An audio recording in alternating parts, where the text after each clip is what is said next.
साथियों, आरआरबी ने जब आप लोग फॉर्म फिल करते हैं आरआरबी की किसी भी वैकेंसी का, तो जो डॉक्यूमेंट्स लगाते हैं उनके अंदर कई सारे महत्वपूर्ण बदलाव किए गए, खास करके ओबीसी, एससी और एसटी कैंडिडेट के लिए। तो क्या महत्वपूर्ण बदलाव है कास्ट सर्टिफिकेट को लेके, उन सब चीजों पे हम लोग यहाँ पे एक बार बात कर लेते हैं। उनने एक चीज बोली है कि अगर कोई भी एससी, एसटी या ओबीसी का कोई कैंडिडेट होता है, तो अगर वो अपना कास्ट सर्टिफिकेट नहीं लगाता है तो उसको जनरल कैटेगरी के अंदर, मतलब कि अनरिजर्व कैटेगरी के अंदर फाइट करता था वो पहले। अब की बार उन्होंने क्लियर क्या बोला है कि भैया पहली बात तो ये कि आप लोगों का जो कास्ट सर्टिफिकेट है, आरआरबी ने एक फॉर्मेट जारी किया है, उस फॉर्मेट के तहत ही होना चाहिए। अगर उस फॉर्मेट के तहत आप लोगों का कास्ट सर्टिफिकेट नहीं होता है तो आप लोगों का कास्ट सर्टिफिकेट जो है रिजेक्ट कर दिया जाएगा, मतलब वो मान्य नहीं होगा। दूसरी बात यहां पे क्या मेंशन की गई है कि अगर उस फॉर्मेट में आप लोगों का कास्ट सर्टिफिकेट, पहले क्या होता था कि आपने कास्ट सर्टिफिकेट नहीं लगाया तो आप लोग यूआर कैटेगरी के अंदर फाइट कर लेते थे। अब की बार क्लियरली मेंशन कर दिया है कि अगर आप लोग रेलवे के दिए गए जो कास्ट सर्टिफिकेट का फॉर्मेट है उसके अंदर अपना कास्ट सर्टिफिकेट नहीं लगाते हो तो आप लोगों का ऐसा नहीं है कि आप यूआर के अंदर फाइट कर लोगे, आपका फॉर्म ही रिजेक्ट हो जाएगा। कुल मिला के उनका एक ही वो है मोटिव कि भैया आप लोगों को जो कास्ट सर्टिफिकेट है उनके फॉर्मेट के अंदर ही बना के देना पड़ेगा। अगर आप लोग उस फॉर्मेट के अंदर कास्ट सर्टिफिकेट नहीं बना के दे रहे हो तो आप ओबीसी, एससी और एसटी फिल मत करो, सीधा यूआर के अंदर फाइट करो। अगर आप ओबीसी, एससी, एसटी फिल कर रहे हो तो उनके फॉर्मेट के अंदर आप लोग कास्ट सर्टिफिकेट बनवा के दो, वरना आप लोगों का फॉर्म जो है वो रिजेक्ट हो जाएगा। दूसरा, इनने कास्ट सर्टिफिकेट की जो ड्यूरेशन है उसके बारे में भी बात की है कि कास्ट सर्टिफिकेट कितना पुराना होना चाहिए। इस चीज को लेके कई सारे बच्चों के डाउट रहते हैं, कास्ट सर्टिफिकेट कितना पुराना रहना चाहिए, ठीक है ना। तो उन्होंने क्या बोला है, जो कास्ट सर्टिफिकेट कितना पुराना होना चाहिए, इसमें स्पेशली ओबीसी वालों के लिए बोला है, इसमें एससी और एसटी वाले बच्चों के लिए कुछ खास नहीं बोला है, ठीक है ना। ओबीसी के ही लिए स्पेशली बोला है कि OBC certificate should not be older than 1 year from the date of closure of the employment notice. मतलब जो वैकेंसी निकली है उस वैकेंसी का जो लास्ट डेट है फॉर्म फिल करने का, उससे 1 साल पुराना ओबीसी का कास्ट सर्टिफिकेट नहीं होना चाहिए। ओबीसी का क्यों बोला गया है, एससी एसटी को इसमें मेंशन क्यों नहीं किया गया? ओबीसी के साथ क्या है कि बहुत सारी कास्ट ऐसी हैं कि जो सेंट्रल में ओबीसी में आती हैं बट स्टेट में जनरल के अंदर आती हैं, या बहुत सारी कास्ट ऐसी हैं जो सेंट्रल में जनरल में आती हैं बट स्टेट में ओबीसी में आती है। तो और इनमें हर साल कुछ ना कुछ बदलाव होते रहते हैं, ठीक है।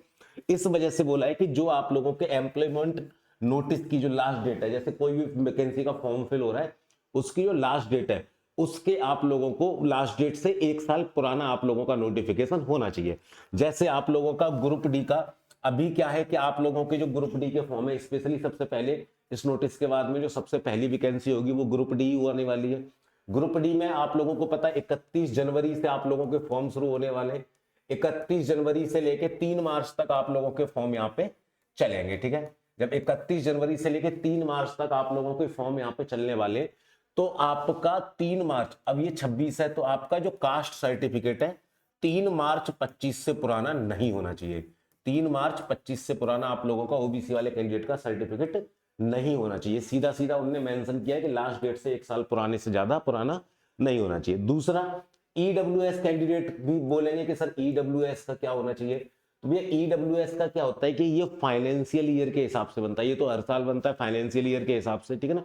तो आप लोगों की जो वैकेंसी है मार्च 26 में जाके लास्ट डेट हो रही है इनकी, तो आप लोगों का जो ईडब्ल्यूएस सर्टिफिकेट है ये 1 साल पुराना चल जाएगा, क्योंकि ये बनते हैं अप्रैल में जाके।